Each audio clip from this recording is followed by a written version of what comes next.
నమస్కారం. సిటీ కృష్ణ తేజ వార్తలకు స్వాగతం. వార్తల్లోని ముఖ్యాంశాలను చూద్దాం. జీఎస్టీ 2.0 ఫలితాలు ప్రజలందరికీ అందాలి. జీఎస్టీ తగ్గింపుపై అవగాహన కల్పించడం కోసం శిల్పారామంలో 2 రోజులు సేల్స్ ఎగ్జిబిషన్ ను కూటమి ప్రభుత్వం నాయకులతో కలిసి ప్రారంభించిన తిరుపతి ఎమ్మెల్యే ఆరణి శ్రీనివాసులు.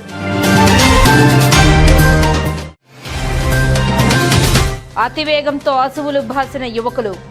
ద్విచక్ర వాహనంపై మితిమీరిన వేగంతో తిరుపతి గరుడ వారధిపై నుంచి క్రింద పడ్డ 2 యువకులు దుర్మరణం.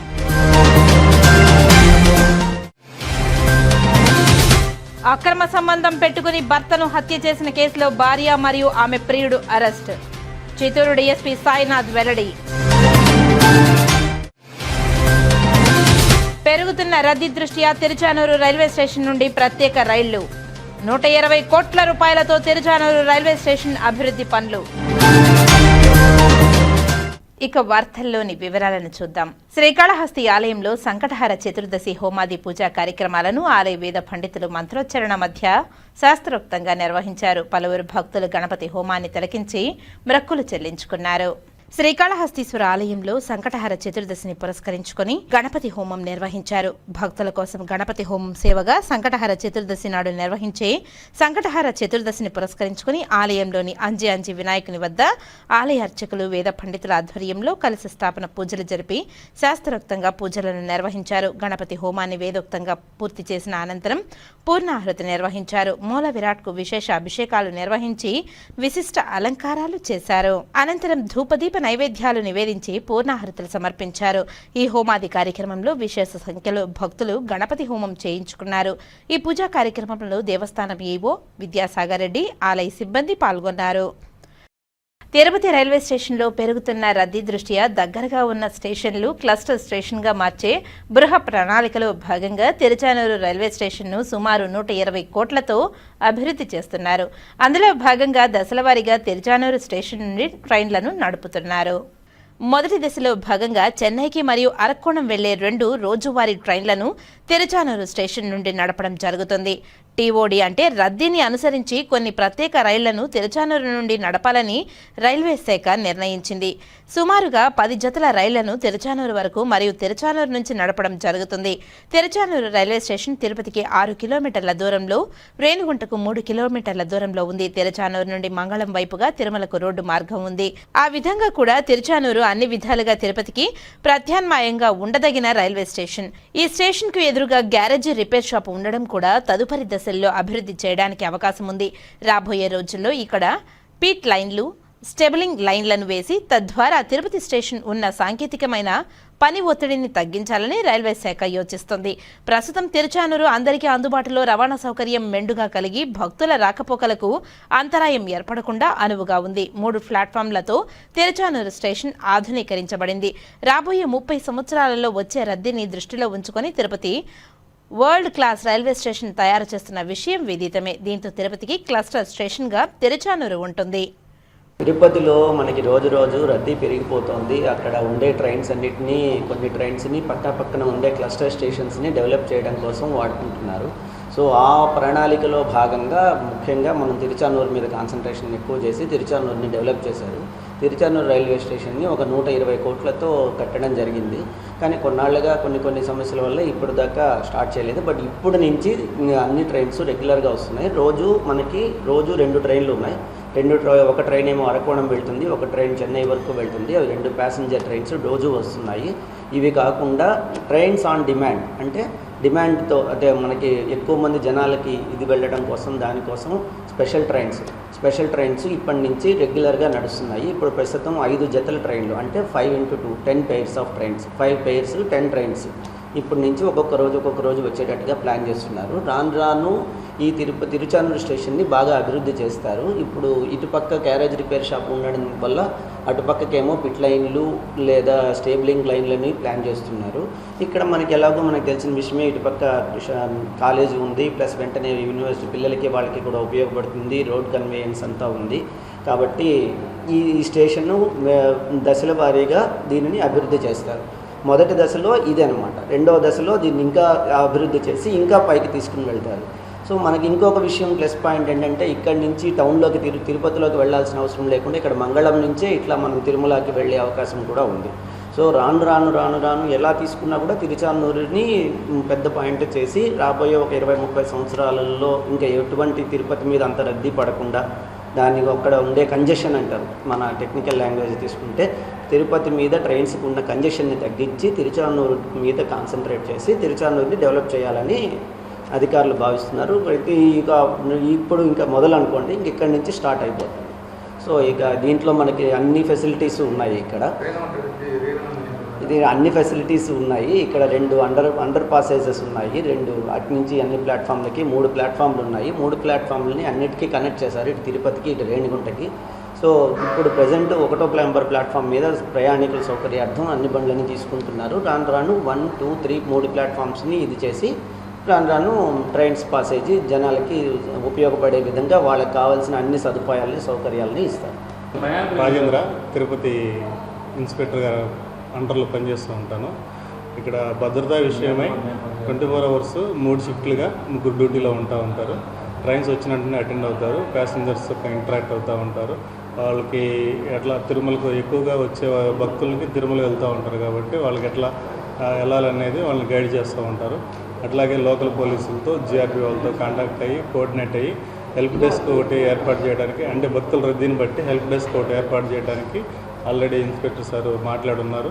అట్లాగే భక్తుల రద్దీని బట్టి హెల్త్ మెడికల్ అసిస్టెన్స్ కూడా ఇవ్వడానికి, ఏదన్నా వచ్చే ప్యాసింజర్లు దూరం నుంచి వచ్చి ఉంటారు, వాళ్ళు అలసిపోయి వాళ్ళ ప్రయాణంలో వాళ్ళకు కూడా మెడికల్ అసిస్టెన్స్ ఇవ్వడానికి ఆల్రెడీ డాక్టర్స్ వాళ్ళతో వీళ్ళతో కోఆర్డినేట్ అయి ఉన్నారు.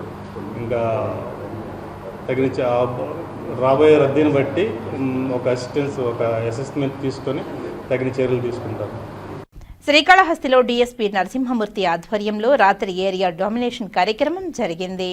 పట్టణంలోని ప్రధాన వీధులు, వాణిజ్య ప్రాంతాలు, రద్దీ ప్రాంతాలలో విజిబుల్ పోలీసింగ్, పెట్రోలింగ్ నిర్వహించారు. నేరాలను అరికట్టడం, శాంతి భద్రతలను పరిరక్షించడం, ప్రజల్లో భద్రతా భావాన్ని పెంపొందించడం దీని ముఖ్య ఉద్దేశమని డీఎస్పీ అన్నారు. ఈ కార్యక్రమంలో సీఐలు గోపి, నాగార్జున రెడ్డి, తిమ్మయ్య తదితరులు పాల్గొన్నారు. జ్ఞానప్రసూనాంబ సమేత శ్రీకాళహస్తీశ్వరుని తణుకు ఎమ్మెల్యే రాధాకృష్ణ కుటుంబ సమేతంగా దర్శించుకున్నారు. ఆలయ అధికారులు దర్శన ఏర్పాట్లను చేసి స్వామి అమ్మవార్ల తీర్థ ప్రసాదాలను అందజేశారు. ఆలయ అధికారులు వారిని సాదరంగా ఆహ్వానించి వారికి అంతరాలయ దర్శనం ఏర్పాటు చేశారు. ఈ కార్యక్రమంలో ఏఈఓ మోహన్, రవి, ఏపీఆర్ఓ ఆలయ ఇన్స్పెక్టర్ వెంకటస్వామి పాల్గొన్నారు.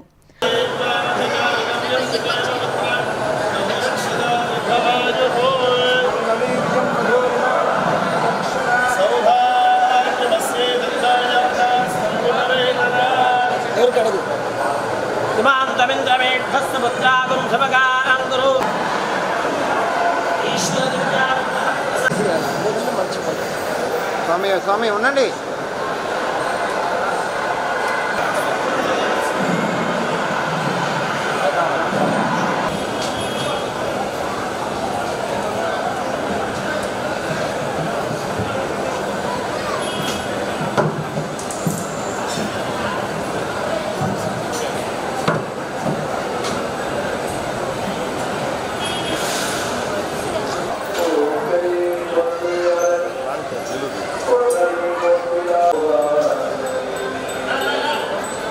శ్రీకాళహస్తిలో రామసేతు వంతెన వద్ద యుద్ధ వాతావరణం నెలకొంది.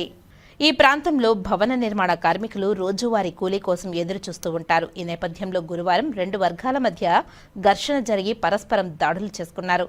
ఇక్కడ రోజు తగువులు, గొడవలు సర్వసాధారణం అయిపోయాయని స్థానికులు వాపోతున్నారు. ఎప్పుడు ఏం జరుగుతుందో తెలియని ఆందోళన పరిస్థితుల్లో ఉన్నామని స్థానికులు ఆవేదన వ్యక్తం చేస్తున్నారు.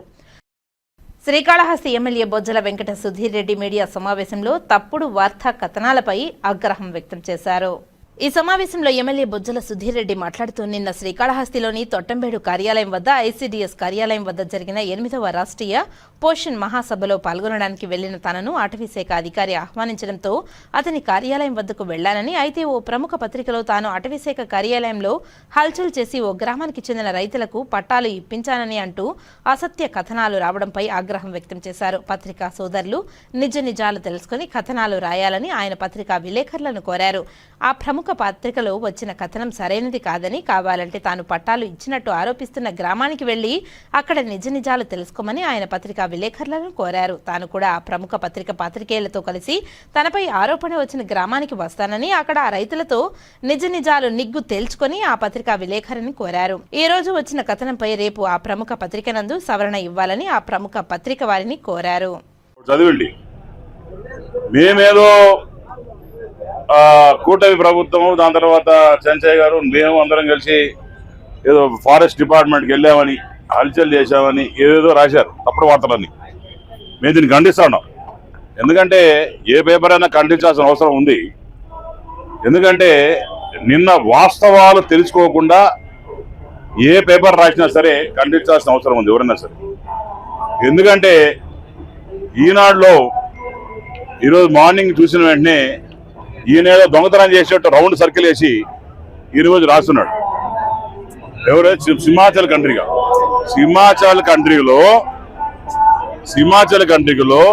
ల్యాండ్స్ గురించి పోరాటం చేసి కూటమి ప్రభుత్వం వాళ్ళకి అక్కడ లోకల్లో ఏమైతే పట్టాలు ఇచ్చున్నారో తర్వాత క్యాన్సిల్ చేస్తున్నారో అక్కడ చెట్లు నాటి విఎస్ఎస్ వాళ్ళకే ఇస్తున్నారు. ఇప్పుడు 15 కిలోమీటర్ దూరంలో ఉన్న ఆంజనేయపురం తీసుకుపోయి విఎస్ఎస్ ఇస్తారని చెప్పి ఆ ఫారెస్ట్ రేంజర్ పెట్టినాడు. పైగా అక్కడ పోయిన సబ్జెక్ట్ వేరే. నిన్న న్యూట్రిషన్ తరఫున ఒక ప్రోగ్రామ్ పెడితే తొట్టంబెట్టి దాంట్లో ఎంఆర్ఎస్ పెట్టివి. వెనకాల ఫారెస్ట్ మా ఆఫీస్ ఉంది సార్, రండి సార్ ఒకసారి వచ్చిపోండి, ఎప్పుడు పోవాలంటే పోయినాం. దాంట్లో బాగా కూర్చొని డిస్కషన్ చేయడం జరిగింది. అక్కడ జనాలు అందరూ ఉన్నారు. అక్కడ ఏదో ల్యాండ్ ఈయన ఏదో కబ్జా చేస్తున్నట్టు, లేకుండా నేనేదో కబ్జా చేస్తున్నట్టు. మళ్ళీ లాస్ట్లో చదివితే పట్టాలు కూడా ఇచ్చినట్టు రాశాడు మహానుభావుడు. అసలు నాకు అర్థం కాదంటే సబ్జెక్ట్ లేకుండా ఎందుకు రాస్తారు మీరు? ఎమ్మెల్యే బతికే ఉన్నాడు కదా, ఫోన్ చేసి ఏం జరిగింది, అక్కడ ఏ ఇబ్బంది జరిగింది అని ఏ పేపర్ అని అడగచ్చు కదా ఫోన్ చేసి. మేము ఫోన్లు ఎత్తాం కదా. పోనీ మీ సోర్సెస్ ఎవరైనా చెప్పారో అది కరెక్టా కాదని అనుకోవచ్చు కదా. ఆ ల్యాండ్స్ అన్ని ఏదో మేము కబ్జా చేస్తున్నట్టు.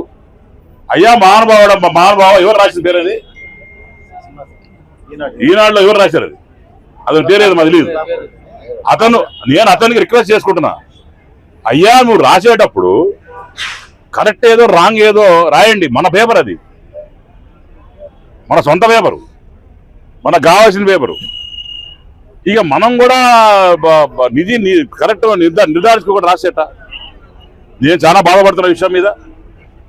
ఎందుకంటే నేను కూడా ఓపెన్ ప్రెస్ మీట్ ఇచ్చేటువంటి కాదు. వాస్తవాలు ఏమున్నా తెలుసుకొని రాయాలి. ఏ పేపర్ అయినా సరే నువ్వు రాయి. పోని ఆ గ్రామానికి పో. నువ్వు తిరుపతిలో కూర్చొని రాసేట, నువ్వు గ్రామానికి పో, ఏం జరిగింది కనుక్కో, వాళ్ళ కోసం కొట్టాడో లేదు కనుక్కో, ఆ రోజు కలెక్టర్ గారు వచ్చి ఏమేమి మినిట్స్ ఇచ్చారు కనుక్కో, ఆ మినిట్స్ కూడా ఎవరన్నా పంపిస్తారు. ఇదే చెంచయ్య, ఇదే నేను, ఇదే గ్రామస్తులు 150 మంది కూర్చొని మాట్లాడుకొని గంట సేపు చర్చ చేసి 50 ఏళ్ళ సమస్య ఇదే ఇది. 50 ఏళ్ళ సమస్య, 50 ఏళ్ళ సమస్య గంటలో కూర్చొని రిజాల్వ్ చేసిన గర్వంగా ఫీల్ అయ్యింది. అందరితో మాడిన తర్వాత మినిట్స్ కూడా ఉన్నాయి. వాళ్ళకి ల్యాండ్ టు ల్యాండ్ ఇస్తున్నారు. 1:2 రేషియో, 1:2.5 రేషియో కింద, అంటే ఎకరాకి 2 ఎకరాలు ల్యాండ్ ఇస్తున్నారు. తర్వాత చెట్లు నాటిస్తున్నారు. చెట్లను వచ్చే రాబడి మొత్తం వాళ్ళకే ఇస్తున్నారు. ఇప్పుడు ఆ రేంజర్ ఎవరైతే ఉన్నారో అక్కడ ఇది తీసుకుపోయి ఆంజనేయపురంకి ఇస్తా అంటాడు. అసలు సబ్జెక్ట్ మీకు తెలియదు, ఏం జరిగిందో తెలియదు. ఒక ఫోటో తీసుకోవడం, రెడ్ సర్కిల్ వేయడం, మాట రాయడం, ఇది ఫ్యాషన్ అయిపోయిందా? ఏందా మీరు చేసే జర్నలిజం? మేము ఖండిస్తున్నాం, విషయం మీద బాధపడుతున్నాం. ఇంకో పేపర్ అంటే బూతులు మాడేటోళ్ళం, కానీ మన పేపర్ కాబట్టి గమ్మునున్న పరిస్థితి. ఒక సాక్షి వాడో ఇంకోటి రాశాడంటే అనుకోవచ్చు, వాడు ఏదో దొంగ రాస్తారు. అది మనం కూడా కరెక్ట్గా సాక్ష్యాలు లేకుండా ఈ రకంగా రాయడం అనేది చాలా బాధకరమైన విషయం. దయచేసి ఎవరైతే రాశారో వాళ్ళకి నేను 2 చేతులు జోడించి అడుగుతాను. ఒకసారి నువ్వు ప్రెస్ జర్నలిస్ట్ అయితే పోయి అక్కడ పో, ఆ ఊరికి పో, కూర్చో, ఏం జరుగుతుంది కూర్చో, వాళ్ళకి నువ్వే న్యాయం చేయి. ఆ భూమి ఎవరు ఎత్తుకుపోయే పరిస్థితి లేదు. అది ఒకప్పుడు పట్టాలు ఇచ్చినారు, మళ్ళీ క్యాన్సిల్ చేసినారు. ఇప్పుడు వచ్చి ఫారెస్ట్ వాళ్ళు క్లెయిమ్ చేస్తున్నారు. ఆడ చెట్లు నాటాలా, చెట్లు నాటిన విఎస్ఎస్ డబ్బులు వచ్చినప్పుడు ఆ చెట్లను వచ్చి రాబడి 50-50 70-30 కింద గవర్నమెంట్కి ఆడున్న రైతులకు ఇస్తారు. ఇవన్నీ డీటెయిల్స్ తెలుసుకోవాలి రాసేవాళ్ళు. దయచేసి మళ్ళా కూడా ఎవరైతే రాశారో, నేను ఒక పత్రికకు సంబంధించి మాట్లాడలేదు, ఎవరైతే రాశారో జర్నలిస్ట్ గురించి మాట్లాడలేదు. దయచేసి వాళ్ళు కరెక్ట్ చేయాలా, ఆ ఊరికి పోవాలా, అవసరం అంటే నన్ను పిలుచు, నేను నీతో పాటు వస్తా, ఈయన కూడా రమ్మంట, ఊళ్ళో వాళ్ళు కూర్చున్నాం, ఏం జరిగిందో వాస్తవాలు రాయండి స్వామి అని చెప్పి నేను మళ్ళీ ఒకసారి బాధగా మన మనసుతో తెలియజేసుకుంటూ, దయచేసి ఏ జర్నలిజం కూడా జరిగినప్పుడు కరెక్టా లేదా అని అడిగి రాయాలని మళ్ళా కోరుకుంటున్నా. ఇది కూడా ఒక కాంట్రవర్సీ అవుతుంది అది తెలుసు, కానీ దేశం అంతా తెలిసేటట్టు రాసేసి అయ్యో సారీ అంటే కాదు, మేము కూడా చెప్పుకోవాలి మా బాధ. ఆ రిపోర్టర్ ఎవరైతే ఉన్నారో దయచేసి మీరు రావాలి సార్, మీరు రండి, మీతో పాటు నేను కూర్చుంటా, ప్రజలతో కూర్చుందాం, జరిగిన విషయాలు తెలుసుకోండి, మళ్ళా దీని గురించి కరెక్షన్ చేసి రాయాలని చెప్పి ఎవరైతే ఈనాడు వాళ్ళు రాశారో వాళ్ళని రిక్వెస్ట్ చేస్తున్నారు. Thank you. శ్రీకాళహస్తిలోని కోఆపరేటివ్ బ్యాంకుకు కమిటీ సభ్యులు నూతనంగా ఎన్నుకోవడంతో కమిటీ సభ్యుల ప్రమాణ స్వీకార మహోత్సవాన్ని శ్రీకాళహస్తిలోని మహేష్ కళ్యాణ మండపంలో నిర్వహించారు.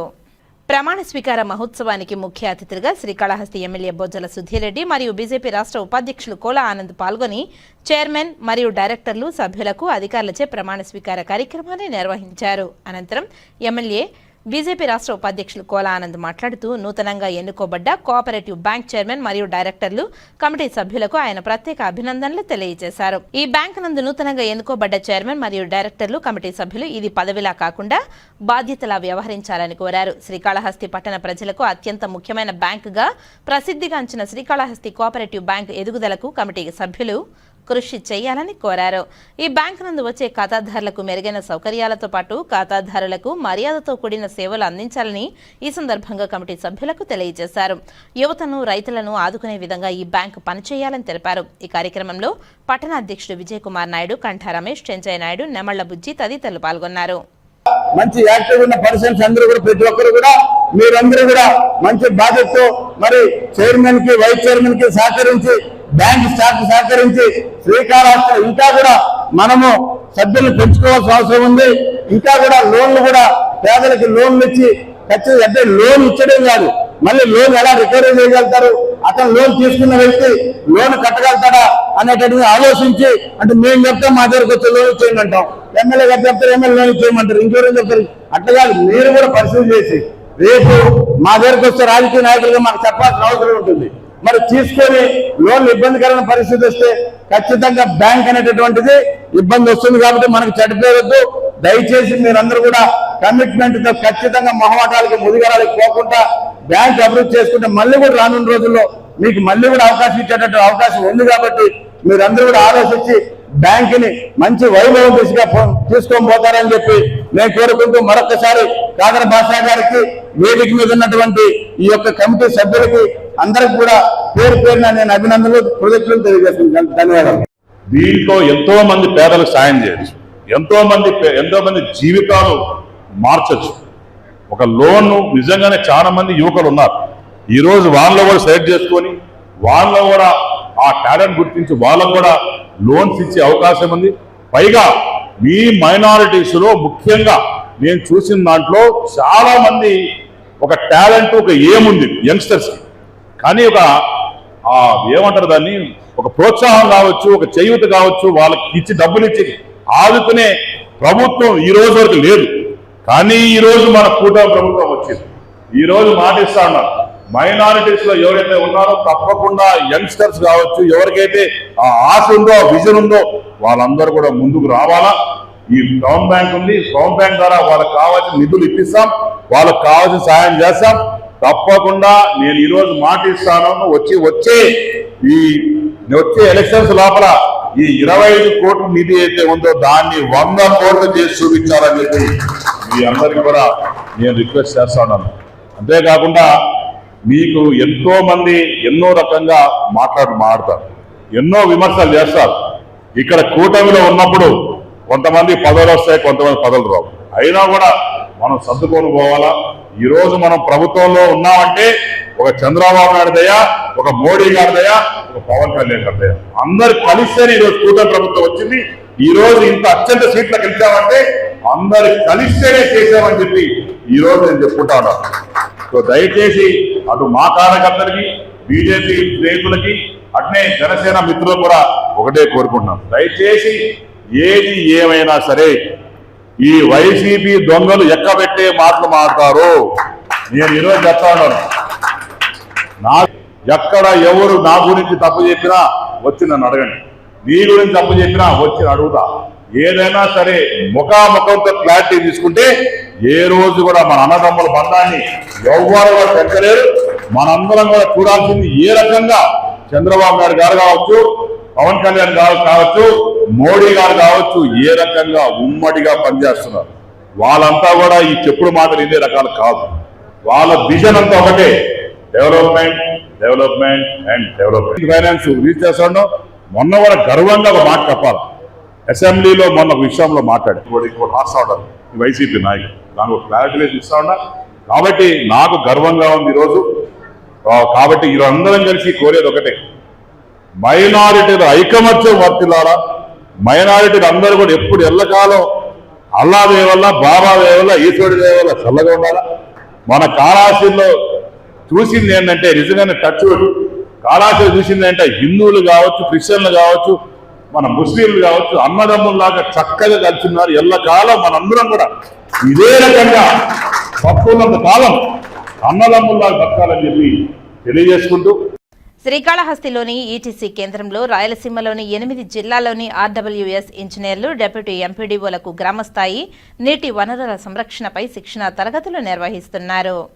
గ్రామస్థాయిలో నీటి వనరులను గుర్తించి ప్రతి నీటి బొట్టును సద్వినియోగం చేసుకుని త్రాగునీటి కొరత నివారించడమే లక్ష్యంగా అవగాహన శిక్షణ తరగతులు శ్రీకాళహస్తి ఈటీసీ కేంద్రంలో చేపట్టారు. రాయలసీమలోని 8 జిల్లాలకు చెందిన ఆర్డబ్ల్యూఎస్ ఇంజనీర్లు, డెప్యూటీ ఎంపీడీఓలకు శిక్షణ తరగతులు నిర్వహిస్తున్నారు. 3 రోజుల పాటు ఒక్కో బ్యాచ్ శిక్షణ తరగతులు నిర్వహిస్తున్నారు. 25 మంది ఆర్డబ్ల్యూఎస్ ఇంజనీర్లు, 25 మంది డెప్యూటీ ఎంపీడీఓలు ఒక బ్యాచ్గా చేసి వారికి నీటి వనరులపై అవగాహన కల్పించి వాటిని ఏ విధంగా సద్వినియోగం చేసుకోవాలో శిక్షణ ఇస్తున్నారు. వర్షపు నీరును నిల్వ చేసి వాటర్ టు ట్యాప్ కాన్సెప్ట్ ద్వారా గ్రామాలలో త్రాగునీటి ఎద్దడి నివారించడానికి అవగాహన కల్పించే విధంగా శిక్షణా తరగతులు నిర్వహిస్తున్నట్లు ఈటీసీ ట్రైనింగ్ డైరెక్టర్ శంకరెడ్డి తెలిపారు. ఈ నెల అక్టోబర్ 17వ తేదీ వరకు ఈ శిక్షణా తరగతులు కొనసాగుతాయని తెలిపారు. గ్రామాల పరిధిలోని నీటి వనరులను గుర్తించి వాటిని సంరక్షణ చేసి సమీప వాటర్ ట్యాంకుల ద్వారా టాపులకిచ్చి గ్రామాలకు, గ్రామ ప్రజలకు అందించే విధంగా ప్రణాళికలు అమలు చేసేలా అవగాహన కల్పిస్తున్నామని తెలిపారు. Srikalahasti ETC training director Shankar Reddy నీటి వనరుల సంరక్షణ చేయడం, గ్రామంలో నీటి ఎద్దడి నివారించడం లక్ష్యంగా శిక్షణ ఇస్తున్నట్లు తెలిపారు. నమస్కారం అండి, నా పేరు సి శంకర్ రెడ్డి. ఇక్కడ కోర్స్ డైరెక్టర్గా ఉన్నాను ఈటీసీలో. Deputy executive engineer RWS sub division Srikalahasti అండి. ఒరిజినల్గా నేను వర్క్ చేస్తున్నాను. ఇది ఇక్కడ 6/10/2025 నుంచి 17/10/2025 వరకు మొత్తం 10 బ్యాచ్లుగా ఒక్కొక్క బ్యాచ్కి 50 మంది చొప్పున 25 మంది ఆర్డబ్ల్యూఎస్ ఏఈలు, 25 మంది డిప్యూటీ ఎంపీడీఓస్ మొత్తం రాయలసీమలోని కొత్త జిల్లాలతో కలుపుకొని 8 జిల్లాలకి ఇక్కడ విలేజ్ వాటర్ సెక్యూరిటీ ప్లాన్ మీద ట్రైనింగ్స్ జరుగుతున్నాయండి. ప్రతి ఒక్క బ్యాచ్ 3 డేస్ ట్రైనింగ్ ఇస్తామండి. ప్రతి ఒక్క బ్యాచ్కి మనం ఫ్యూచర్లో వాటర్ క్రైసిస్ రాకుండా, నీటికి ఇబ్బందులు తలెత్తకుండా వాటర్ని మనం ఎట్లా సెక్యూర్ చేసుకోవాలనే దానిపైన ఈ ట్రైనింగ్స్ జరుగుతున్నాయండి. ఆల్ డిపార్ట్మెంట్స్ నుంచి ఎంఓటీస్, మాస్టర్ ట్రైనీస్ వచ్చి ట్రైనింగ్ ఇస్తున్నారండి. గ్రౌండ్ వాటర్ డిపార్ట్మెంటు, నెక్స్ట్ మనకి ఎన్ఐఆర్డి నుంచి ప్రసాద్ గారిని కమ్యూనిటీ పార్టిసిపేషన్ మీద, అదేవిధంగా ర్యాపిడ్ శాండ్ ఫిల్టర్సు, స్లో శాండ్ ఫిల్టర్సు ఈ డిపార్ట్మెంట్కి సంబంధించి, నెక్స్ట్ వాటర్ అనేది మనకి ఎక్కడి నుంచి వస్తుంది, సోర్స్ టు కన్జ్యూమర్ అనేది మన మెయిన్ కాన్సెప్ట్ అండి. సోర్స్ నుంచి కన్జ్యూమర్కి పోవాలి. ఆ సోర్స్ అనేది మనకు ఎక్కడి నుంచి అయితే మన విలేజ్లో ఏరియా ఉంటుందో ఆ ఏరియాలో పడ్డ వర్షం నీటిని మనము త్రూ స్టోరేజ్ ట్యాంకు డిస్ట్రిబ్యూషన్ ద్వారా వాళ్ళకి సప్లై చేయడానికి ఈ ట్రైనింగ్స్ అన్నీ జరుగుతున్నాయండి. డ్రింక్ ఫ్రమ్ ట్యాప్ వాటర్ అనేది మెయిన్ కాన్సెప్ట్ అండి. డ్రింక్ ఫ్రమ్ ట్యాప్ వాటర్, మనం ఇచ్చే వాటరు తగినంత quantity, quality through out the year supply చేసే విధంగా ఎలా చేయాలనే దానిపైనే ఈ ట్రైనింగ్స్ అన్నీ నడుస్తున్నాయండి. రోజు 3 బ్యాచ్లు. ఇందులో ఫస్ట్ డే అంతా థియరీ ఉంటుందండి, సెకండ్ డే ఫీల్డ్ విజిట్ ఉంటుంది, ఈ చుట్టుపక్కల గ్రామాలకి వెళ్ళి 2 టీములుగా వెళ్ళి వాళ్ళు అక్కడ ఆ విలేజ్ని ఎట్లా మోడల్ విలేజ్ కింద సెక్యూరిటీ ప్లాన్ తయారు చేసుకోవాలనే దానిపైన మధ్యాహ్నం వరకు ఫీల్డ్లో తిరిగి ఆఫ్టర్నూన్ వాళ్ళు దీనిపైన ప్రజెంటేషన్ ఇస్తారండి. వాళ్ళు ఏమైతే అక్కడ చూశారో what are the existing facilities, మనకి ఆడ ఏమి రిక్వైర్మెంట్స్ ఉన్నాయి, ఆల్ కాంపోనెంట్స్, వాటర్కి సంబంధించి శానిటేషన్కి సంబంధించి 2 ఉన్నాయి. కాబట్టే RWCIని డిప్యూటీ ఎంపీడీఓస్ని ఇద్దరిని కలిపి ట్రైనింగ్స్ ఇస్తున్నామండి. ఇది అండి ఈ ట్రైనింగ్ యొక్క ముఖ్య ఉద్దేశం. థ్యాంక్ యూ అండి. ఏనుగుల దాడిలో మామిడి తోటలు నష్టపోయిన రైతులకు శ్రీకాళహస్తి ఎమ్మెల్యే బొజ్జల వెంకట సుధీర్ రెడ్డి నష్టపరిహారం చెక్కులను పంపిణీ చేశారు. ఏనుగుల దాడిలో మామిడి తోట రైతులకు నష్టపరిహారం చెక్కులు అందజేసిన ఎమ్మెల్యే రేణిగుంట మండలంలోని మామండూరు గ్రామ పరిధిలోని మామిడి తోటలపై ఏనుగులు దాడి చేసి తీవ్ర నష్టం కలిగించి 16 మంది రైతులకు నష్టపరిహారం మామండూరు గ్రామంలో శుక్రవారం 2,25,500 రూపాయల చెక్కును శాసనసభ్యులు బొజ్జల సుధీర్ రెడ్డి పంపిణీ చేశారు.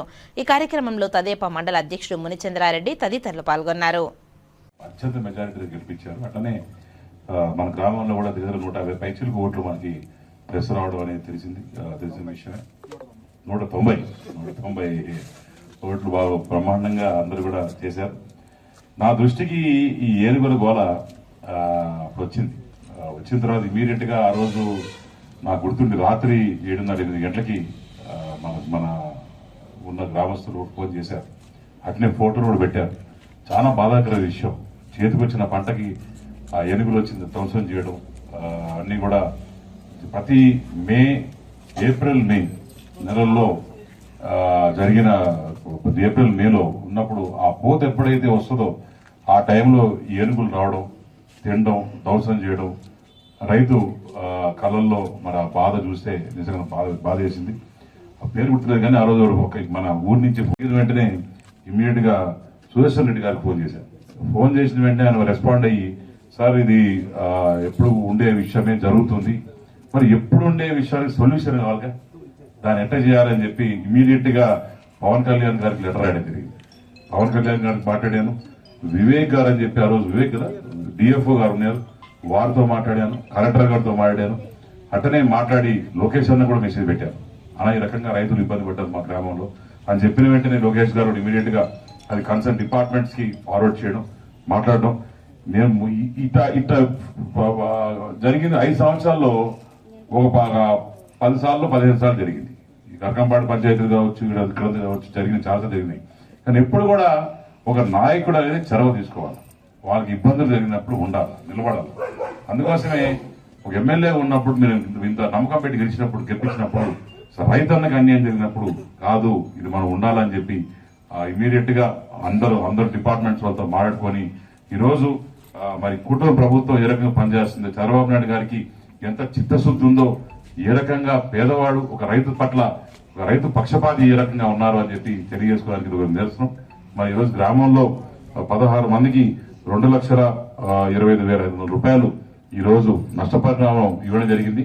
అంతేకాకుండా ఈ రోజు మళ్ళా తిరుపతిలోని గరుడ వారధిపై నుంచి క్రింద పడ్డ 2 యువకులు దుర్మరణం పాలైన ఘటన చోటు చేసుకుంది. తిరుపతి గరుడ వారధి ఫ్లైఓవర్ లక్ష్మీపురం సర్కిల్ వద్ద ఓవర్ స్పీడ్తో వస్తూ పైనుంచి క్రిందకు పడ్డారు 2 యువకులు మృతి చెందారు. అపరిమిత వేగంతో ద్విచక్ర వాహనంలో ప్రయాణిస్తున్న 2 యువకులు దుర్మరణం పాలయ్యారు. లక్ష్మీపురం సర్కిల్ సమీపంలో గరుడ వారధి ఫ్లైఓవర్ పై నుండి డివైడర్ను ఢీకొని క్రిందకు పడ్డారు. దీంతో ద్విచక్ర వాహనంలో వెళ్తున్న 2 అక్కడికక్కడే దుర్మరణం పాలయ్యారు. ఘటనా స్థలానికి చేరుకున్న ఈస్ట్ పోలీసులు మృతుల వివరాలను సేకరించారు. మృతి చెందిన 2 యువకులు చంద్రగిరి నియోజకవర్గం కందులవారిపల్లెకు చెందిన 22 సంవత్సరాల కనిష్క్ మరియు కొటాల గ్రామానికి చెందిన 22 సంవత్సరాల కామినేనిగా పోలీసులు గుర్తించారు. రాయల్ ఎన్ఫీల్డ్ బైక్ పై అతివేగంగా వస్తూ మలుపులో వాహనాన్ని అదుపు చేయలేక డివైడర్ను ఢీకొని క్రిందకు పడటంతో ప్రమాదం చోటు చేసుకున్నట్లు ప్రాథమిక దర్యాప్తులో తేలింది. గరుడ వారధి పైన 2 యువకులు వస్తున్న సందర్భంలో మేము ఈ కింద వస్తున్న గరుడ వారధి ఏదైతే కింద వస్తున్న లక్ష్మీపురం సర్కిల్ దగ్గరలో సమీపంలో 2 యువకులు పైనుంచి ఇమీడియట్ గా 2 బాడీస్ పడే సందర్భంలో యువకులు పడారు. ఆ యొక్క సందర్భంలో ఇమీడియట్ గా ఒక బాడీ 50 మీటర్లు మరొక బాడీ 50 మీటర్ల డిస్టెన్స్ లో పడిన సందర్భంలో 2 కూడా ప్రాణాపాయపోయే స్థితిలో ఉన్నారు. ఆల్రెడీ వాళ్ళు ఎలా ఉన్నారో పరిస్థితి అయితే చాలా ఘోరంగా ఉంది. 2 కూడా ఫాస్ట్ వస్తున్న చాలా ఫోర్స్ గా వచ్చి 2 కూడా 2 బాడీలు పడాయి. అప్పటికే వాళ్ళకి మోకాలు చిప్పలు బాడీస్ అన్ని కూడా ఇరిగిపోయిన సందర్భంలో ఉంది. చాలా ప్రమాదం, చాలా దురదృష్టకరం. యువకులు ఇద్దరు కూడా 25 ఏళ్ళు ఆ సందర్భంలో ఉంటుంది. చాలా బాధాకరమైన విషయము. ఇమీడియట్ అంబులెన్స్ అందరికి కూడా ఫోన్ చేయడం జరిగింది. అందరూ కూడా పైన కూడా వెంటనే తిరుపతి యొక్క ఎవరైతే పోలీస్ శాఖ ఉన్నారో వెంటనే వాళ్ళందరూ కూడా ట్రాఫిక్ శాఖ అందరూ కూడా పైన తగినమైన చర్యలు తీసుకోవాలి. రాత్రి వేళలో పగలు వేళలో చాలా యాక్సిడెంట్లు జరుగుతున్నాయి. స్పీడ్ బ్రేకర్ అధికారులు దానిపైన దృష్టి పెట్టాలి. ఇద్దరు యువకులు చనిపోయారు. అలా చనిపోయిన యొక్క సందర్భంలో ఉంది. ఎవరు దీన్ని బాధ్యులు? వెంటనే అధికారులు స్పందించి వాళ్ళపైన వెంటనే స్పీడ్ బ్రేకర్ అటువంటి ఏ సందర్భంలో ఉండాలి. వెదురుకుప్పం మండలం దేవళంపేటలో అంబేద్కర్ విగ్రహానికి నిప్పు పెట్టిన ఘటనపై నిరసనగా గురువారం చిత్తూరులో టీడీపీ భారీ ర్యాలీ నిర్వహించింది. గాంధీ విగ్రహం నుంచి అంబేద్కర్ విగ్రహం వరకు ర్యాలీ సాగింది. అనంతరం అంబేద్కర్ విగ్రహానికి పూలమాలలు సమర్పించి నివాళులర్పించారు. ఈ సందర్భంగా ఎమ్మెల్యే థామస్ మాట్లాడుతూ అంబేద్కర్ విగ్రహానికి నిప్పు పెట్టిన దుండగులను ప్రోత్సహించిన మాజీ డిప్యూటీ సీఎం నారాయణస్వామిని వెంటనే అరెస్టు చేయాలని డిమాండ్ చేశారు. వైసీపీ నేతలే విగ్రహానికి నిప్పుపెట్టి రాజకీయం చేస్తున్నారని విమర్శించారు. అభివృద్ధిని చూసి ఓర్వలేకే ఇలాంటి ఘటనలకు పాల్పడుతున్నారని ఆరోపించారు. ఈ ర్యాలీలో టీడీపీ జిల్లా అధ్యక్షులు సిఆర్ రాజన్, మాజీ ఎమ్మెల్సీ దొరబాబు, చుడా chairperson Katari Hemalatha, mayor Amuda, TDP SC విభాగం నేతలు పాల్గొన్నారు. జిల్లా కూటమి ప్రభుత్వం తరఫున మీ అందరికి కూడా ప్రత్యేక ధన్యవాదాలు. మీ అందరికీ తెలుసు, అక్టోబర్ 2వ తేదీ అంటే 3వ తేదీ మార్నింగ్ అర్ధరాత్రి 2:30-3 గంటల ప్రాంతంలో వైఎస్ఆర్ పార్టీ అనుచరులు జగన్మోహన్ రెడ్డి వాళ్ళ అనుచరులు, నారాయణస్వామి అనుచరులు ఏం చేస్తారంటే దేవళంపేటలో కూడలి దగ్గర అంబేద్కర్ స్టాచ్యూ ఉంది. పక్కనే వైఎస్ఆర్ రాజశేఖర రెడ్డి గారి స్టాచ్యూ ఉంది.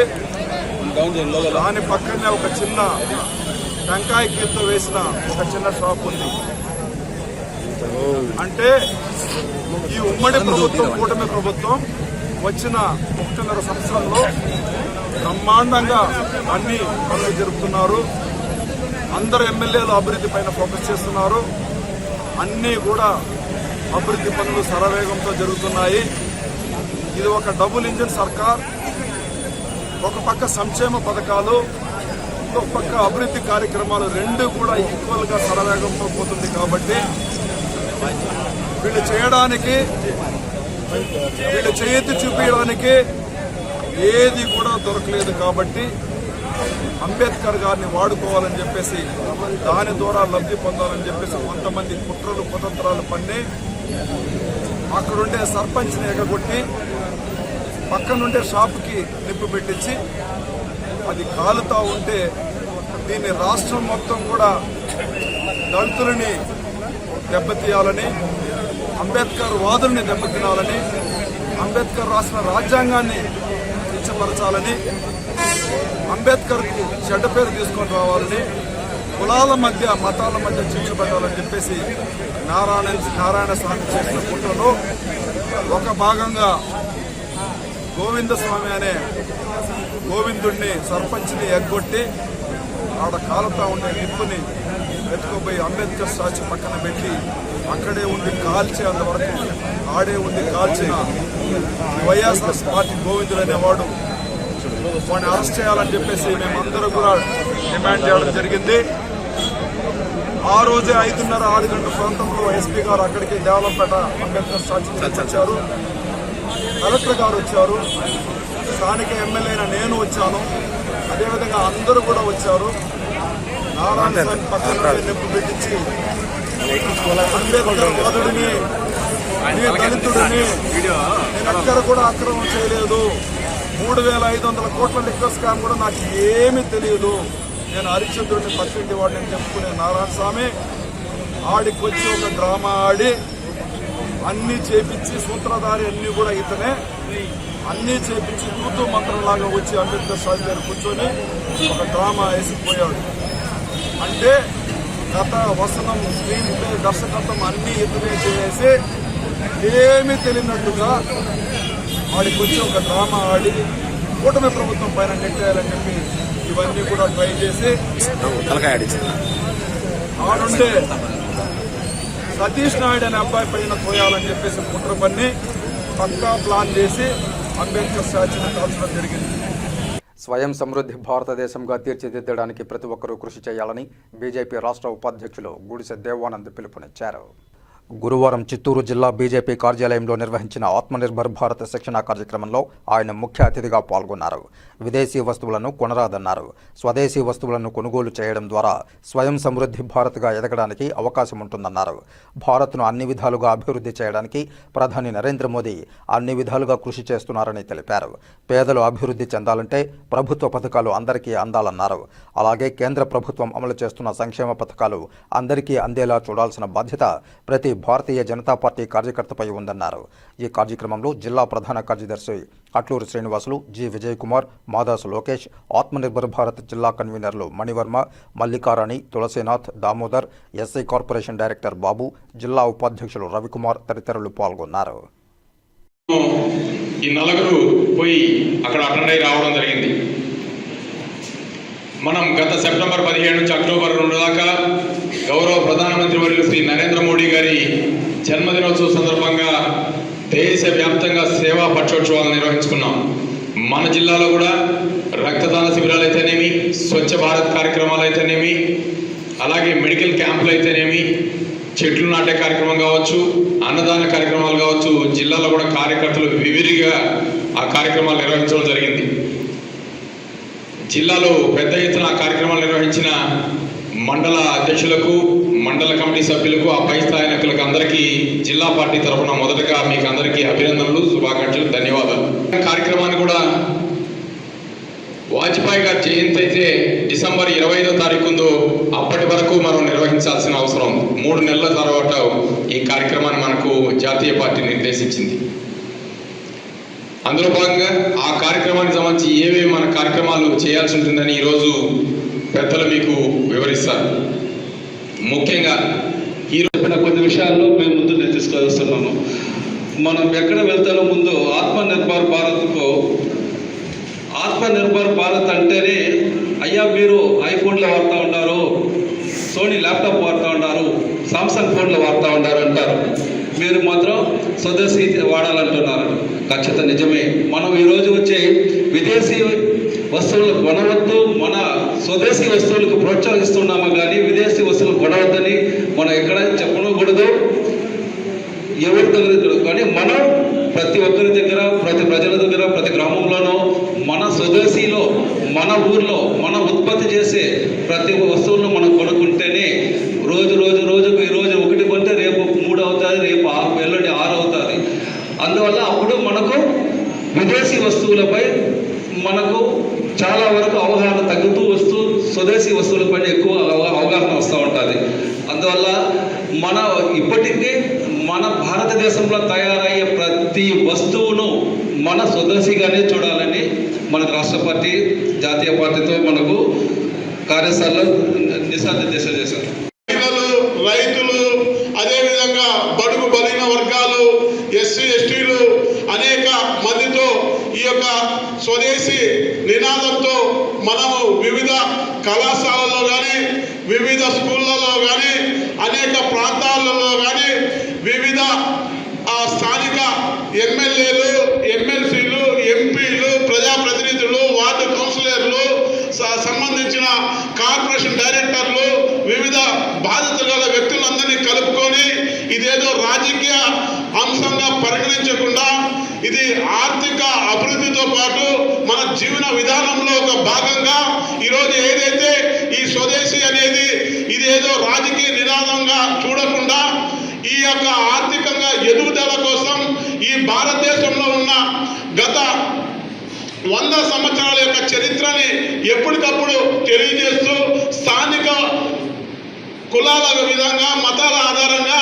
అనేక చేతి వృత్తులు ఈ యొక్క భారతదేశంలో, ఈ యొక్క భారతదేశం అంటేనే బంగారు చిలుక అని చెప్పి విదేశాలకు తెలుసు.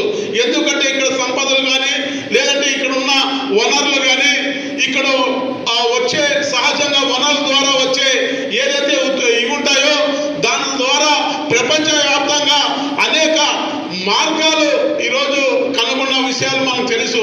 ఈరోజు ఏదైతే ఇక్కడ ఉన్న సంపద ఇక్కడున్న చేతి వృత్తుల ఆధారంగా 100 సంవత్సరాలు కూడా చెరగని ముద్ర ఉన్న వాతావరణం మనందరికీ తెలుసు. ఈరోజు ఇలాంటి వాతావరణాన్ని విదేశీయులు గతంలో ఇక్కడికి వ్యాపారం ద్వారా కానీ రకరకాల ఆలోచనలతో వచ్చినా కూడా 100ల చరిత్రను కూడా ఈరోజు ఏమాత్రం వాళ్ళ ఊహించిన స్థాయికి ఇది కాకుండా ఈరోజు ఈ భారతదేశ చరిత్ర 100ల సంవత్సరాలు కూడా చెక్కు చెదరని విషయం మీకు అందరికీ తెలుసు. ఇది కేవలం భారతదేశ చరిత్ర ఒక పెద్ద ఘట్టం అని చెప్పే విషయం మీకు తెలుసు. ఈరోజు ఉదాహరణకు మనం చూస్తే ఇప్పుడు కాసేపు ప్రకటనలు. చదలవాడ దంత వైద్య కళాశాల మరియు సూపర్ స్పెషాలిటీ ఆసుపత్రిలో అత్యాధునిక దంత వైద్య సేవలు అందుబాటులోనికి తెచ్చారు. అన్ని దంత సమస్యలకు ఒకే చోట పరిష్కారం. అన్ని రకాల వైద్య సేవలు అందుబాటులో ఉన్న ప్రాంగణం చదలవాడ దంత వైద్యశాల. అనుభవజ్ఞులైన వైద్యులచే అందమైన చిరునవ్వు కోసం ఆధునిక దంత వైద్యం. పిప్పి పళ్లకు, రూట్ కెనాల్, చిగురువాపు వ్యాధులకు అత్యాధునిక చికిత్స. ఎత్తుపళ్ళు, వంకర పళ్ళు, రంగుమారిన పళ్లకు ప్రత్యేకమైన వైద్య బృందంచే చికిత్స. అంతేకాకుండా చదలవాడ విద్యా సంస్థల్లో రాయలసీమలోనే ఆర్కిటెక్చర్ కోసం మొట్టమొదటి private college Chadalavada Aruna school of architecture. అత్యుత్తమ ఇన్ఫ్రాస్ట్రక్చర్ కలిగి సమర్థవంతమైన టీచింగ్ స్టాఫ్తో విద్యార్థులకు ప్రాక్టికల్స్తో కూడిన విద్యాబోధన చదలవాడ అరుణ స్కూల్ ఆఫ్ ఆర్కిటెక్చర్లో. సంప్రదించండి. చదలవాడ కృష్ణతేజ దంత వైద్య కళాశాల, రేణుగుంట రోడ్, తిరుపతి. తిరిగి వార్తల్లోకి స్వాగతం. సచివాలయ సిబ్బంది ప్రజలకు అందుబాటులో ఉండాలని, లేకుంటే శాఖాపరమైన చర్యలు తీసుకుంటామని తిరుపతి నగరపాలక సంస్థ కమిషనర్ ఎన్ మౌర్య సచివాలయ సిబ్బందిని హెచ్చరించారు. గురువారం సాయంత్రం జ్యోతి థియేటర్ సమీపంలోని 30వ వార్డు సచివాలయాన్ని కమిషనర్ ఆకస్మిక తనిఖీ చేశారు. ఈ సందర్భంగా కమిషనర్ మాట్లాడుతూ సచివాలయ సిబ్బంది అందుబాటులో ఉండడం లేదనే ఫిర్యాదులు ఎక్కువగా వస్తున్నాయని తెలిపారు. పనివేళల్లో ఎవరైనా ప్రజలకు అందుబాటులో లేకుంటే వారిపై శాఖాపరమైన చర్యలు తీసుకుంటామని హెచ్చరించారు. అలాగే ప్రజల నుండి వచ్చే ఫిర్యాదులను పరిశీలించి వీలైనంత త్వరగా పరిష్కరించాలని సూచించారు. ఆయా విభాగాల కార్యదర్శులు అని వేరు కాకుండా అందరూ కలిసికట్టుగా అభివృద్ధి, పారిశుధ్య పనులను మెరుగ్గా చేపట్టాలని ఆదేశించారు. కమిషనర్ వెంట సచివాలయ సిబ్బంది ఉన్నారు. తిరుమల శ్రీవారిని పలువురు ప్రముఖులు దర్శించుకుని మొక్కులు చెల్లించుకున్నారు.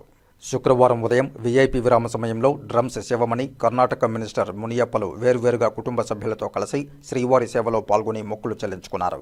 దర్శనానంతరం ఆలయ రంగనాయకుల మండపంలో వేద పండితులు వేదాశీర్వచనం అందించగా ఆలయ అధికారులు శ్రీవారి తీర్థప్రసాదాలు అందజేసి పట్టు వస్త్రంతో సత్కరించారు.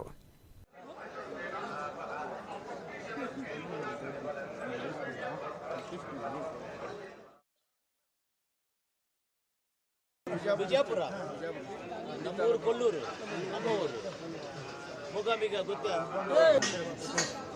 గురు.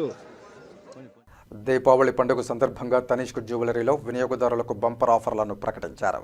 తిరుపతి ప్రకాశం రోడ్డులోని తనిష్క్ జ్యువెలరీలో దీపావళి పండుగ సందర్భంగా 3 బంపర్ ఆఫర్లను వినియోగదారులకు అందిస్తున్నారు. బెస్ట్ గోల్డ్ రేట్ ఆఫర్ ద్వారా ఏదైనా జ్యువెలరీ నచ్చితే బంగారం ధర పెరిగినా కూడా ప్రస్తుత బంగారం ధర ప్రకారం 25% చెల్లించి ధరను లాక్ చేసుకునే సదుపాయం. అలాగే 1 గ్రాము బంగారం మీద 150 రూపాయల నుంచి 600 రూపాయల వరకు తగ్గింపు. అలాగే పాత బంగారాన్నిచ్చి కొత్త బంగారం కొనుగోలు చేసే సమయంలో 0% డిడక్షన్ సదుపాయం ఆఫర్లు లభిస్తున్నాయని తనిష్క్ జ్యువెలరీ మేనేజర్ తెలియజేశారు. ఈ ఆఫర్లు అక్టోబర్ 22వ తేదీ వరకు అందుబాటులో ఉంటుందని ప్రజలు, వినియోగదారులు ఈ అవకాశాన్ని సద్వినియోగం చేసుకోవాలని విజ్ఞప్తి చేశారు. నమస్కారం అండి. నేను మన తనిష్క్ జ్యువెలరీ ప్రకాశం రోడ్లో ఉన్న తనిష్క్ జ్యువెలరీ నుంచి మేనేజర్ని మాట్లాడుతున్నాను. ప్రజెంట్ మన దగ్గర దివాళీ దత్తయ్య ఆఫర్స్ జరుగుతున్నాయి. ఇది అక్టోబర్ 22 వరకు ఆఫర్ జరుగుతుంది. ప్రజెంట్ మన దగ్గర 3 ఆఫర్స్ ఉన్నాయండి. ఒకటి బెస్ట్ గోల్డ్ రేట్. అదేంటంటే మనకి ఏదైనా జ్యువెలరీ మీకు నచ్చిందంటే మన షోరూంలో మీరు ఆ ఫుల్ అమౌంట్ 25% అమౌంట్ కట్టి రేట్ లాక్ అనేది చేసుకోవచ్చు. అక్టోబర్ 22వ తేదీ వరకు ఆఫర్ ఉంది కాబట్టి దాని మధ్యలో ఎప్పుడు మీకు రేట్ తగ్గితే అప్పుడు వచ్చి పూర్తి బిల్లింగ్ చేసుకోవచ్చు. అదొక ఆఫర్ అండి. సెకండ్ ఆఫర్ వచ్చేసరికి 1 గ్రామ్ బంగారం మీద 150 రూపాయల నుంచి 600 రూపాయల వరకు తగ్గింపు అనేది జరుగుతుంది. మూడో ఆఫర్, మీరు దగ్గర ఉన్న గోల్డ్ ఏ గోల్డ్ అయినా ఓల్డ్ గోల్డ్ ఉందంటే మన దగ్గర జ్యువెలరీ పర్చేసింగ్కి తీసుకొని వచ్చారంటే 9 క్యారెట్ నుంచి 24 క్యారెట్ వరకు దాంట్లో ఏ క్యారెట్ ఉన్నా కూడా మీకు 0% డిటెక్షన్ అనేది జరుగుతుందండి. ఈ ఆఫర్ని తిరుపతి ప్రజలందరూ సద్వినియోగం చేసుకోవాల్సిందిగా కోరుకుంటున్నాము. Thank you.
October 12న Tirupati Kachchapi ఆడిటోరియంలో బాలాజీ రైల్వే డివిజన్పై అవగాహన సదస్సు నిర్వహించనున్నామని బాలాజీ రైల్వే డివిజన్ సాధన సమితి నాయకులు కుప్పాల గిరిధర్ కుమార్ తెలియజేశారు. శుక్రవారం తిరుపతి ప్రెస్ క్లబ్లో మీడియా సమావేశంలో బాలాజీ రైల్వే డివిజన్ సాధన సమితి నాయకులు కుప్పాల గిరిధర్ కుమార్ మాట్లాడుతూ రైల్వే డివిజన్ పరంగా వెనుకబడి ఉన్న తిరుపతి బాలాజీ రైల్వే డివిజన్గా అభివృద్ధి చెందడానికి మేధావులు, ప్రజాప్రతినిధులు, రాజకీయ నాయకులు, విశ్లేషకులతో అక్టోబర్ 12వ తేదీన తిరుపతి కచ్చపి ఆడిటోరియంలో బాలాజీ రైల్వే డివిజన్పై అవగాహన సదస్సు నిర్వహించనున్నామని తెలియజేశారు. 2015వ సంవత్సరంలో డాక్టర్ చదలవాడ కృష్ణమూర్తి టీటీడీ చైర్మన్గా ఉన్నప్పుడు అప్పటి రైల్వే మంత్రి సురేష్ ప్రభుకు ఈ విషయమై విన్నవించడం జరిగిందన్నారు. దాని ఫలితంగా కొంతమేర ఫలితాలను సాధించామని, అందులో భాగమే డాక్టర్ చదలవాడ కృష్ణమూర్తి చొరవతో తిరుపతి నుంచి షిరిడీకి రైలును కేటాయించారని, తిరుచానూరు రైల్వే స్టేషన్ ఏర్పాటు చేశారని తెలిపారు. ఇవాళ దక్షిణం వైపు కొత్త స్టేషన్ బిల్డింగ్ నిర్మిస్తున్నారంటే ఆనాడు డాక్టర్ చదలవాడ కృష్ణమూర్తి ఇచ్చిన రిప్రజెంటేషనే కారణమని తెలిపారు. బాలాజీ రైల్వే స్టేషన్ ఏర్పాటు కోసం ఆనాడే డాక్టర్ చదలవాడ కృష్ణమూర్తి కృషి చేశారని తెలియజేశారు. కావున అక్టోబర్ 12న ఆదివారం నాడు తిరుపతి కచ్చపి ఆడిటోరియంలో ఉదయం 10 గంటలకు ప్రారంభమయ్యే బాలాజీ రైల్వే డివిజన్ సాధన అవగాహన సదస్సుకు ప్రజలందరూ హాజరు కావాలని విజ్ఞప్తి చేశారు. ఈ మేరకు బాలాజీ రైల్వే డివిజన్ సాధన సమితి సభ్యులతో కలిసి అవగాహన సదస్సు ఆహ్వాన పోస్టర్లను ఆవిష్కరించారు. ఈ కార్యక్రమంలో Tirupati development committee chairman M Venugopal Reddy, postal union Sridhar Babu, Neelesh Kumar, RTC union Sridhar, YS Babu, Cherukula Neeladri, Anil, T V Rao తదితరులు పాల్గొన్నారు. 12వ తారీఖు ఆదివారము కచ్చపి ఆడిటోరియంలో తుడా ఆఫీస్ వెనుక బాలాజీ రైల్వే డివిజన్ గురించి ఒక అవగాహన సదస్సు ఏర్పాటు చేయడం జరిగింది. సో ఆ సదస్సులోకి ప్రజాప్రతినిధులు, ట్రేడ్ యూనియన్లు, పోస్టల్ డిపార్ట్మెంట్ అయితే ఏమి, ఆర్టీసీ యూనియన్ అయితే ఏమి, స్విమ్స్ అయితే ఏమి, రైల్వేస్ అయితే ఏమి, ఇవన్నీ ట్రేడ్ యూనియన్స్, ప్రజా సంఘాలు, డాక్టర్సు, మేధావులు వీళ్ళందరితో ఒక సమావేశం ఏర్పాటు చేయడం జరిగింది. దానిలో బాలాజీ రైల్వే డివిజన్ ఏర్పాటుకి కావాల్సిన సలహాలు, దాన్ని ఎట్లా ముందుకు తీసుకెళ్ళాలి, దానివల్ల ఈ ప్రాంత అభివృద్ధికి ఏ విధంగా కొత్త ట్రైన్లు వస్తాయి, ఇవన్నింటినీ కూడా ఎక్స్ప్లెయిన్ చేయడం, డిస్కస్ చేయడం జరుగుతుంది. దానికి ప్రజలందరూ పాల్గొని దాంట్లో దీనికి ఎట్లా ఉపయోగపడుతుంది. సో ఈ ప్రాంతము కొద్దిగా మనకు తెలిసిందే, వెనకబడిన ప్రాంతం కొద్దిగా మిగతా వాటితో పోలిస్తే. సో కొత్తగా సౌత్ కోస్ట్ రైల్వే ఏర్పడుతోంది 1/4/2026 నుంచి. దాంట్లో ఈ ప్రాంతంలో బాలాజీ డివిజన్ కేంద్రంగా ఏర్పాటు చేయాలని మనము విన్నవిస్తున్నాము. సో దీనివల్ల కొత్త ట్రైన్లు రావడం కానీ, ఈ ప్రాంతానికి జాబ్ ఆపర్చునిటీస్ రావడం అయితే ఏమి, ఇన్ఫ్రాస్ట్రక్చర్ అయితే ఏమి, ఫ్రైట్ క్యారిడారు, పెద్ద కార్గో టెర్మినల్, ఇవన్నీ కూడా వస్తాయి. దీనివల్ల ప్రజలందరూ కూడా మమేకమై భాగస్వాములై ఈ ప్రాంత అభివృద్ధికి తోడ్పడగలగాలి. అదే అంతకుముందు కూడా 2015లో మన డాక్టర్ చదలవాడ కృష్ణమూర్తి గారు టీటీడీ చైర్మన్గా ఉన్నప్పుడు మేమంతా కలిసి రైల్వే మినిస్టర్కి విన్నవించడం జరిగింది.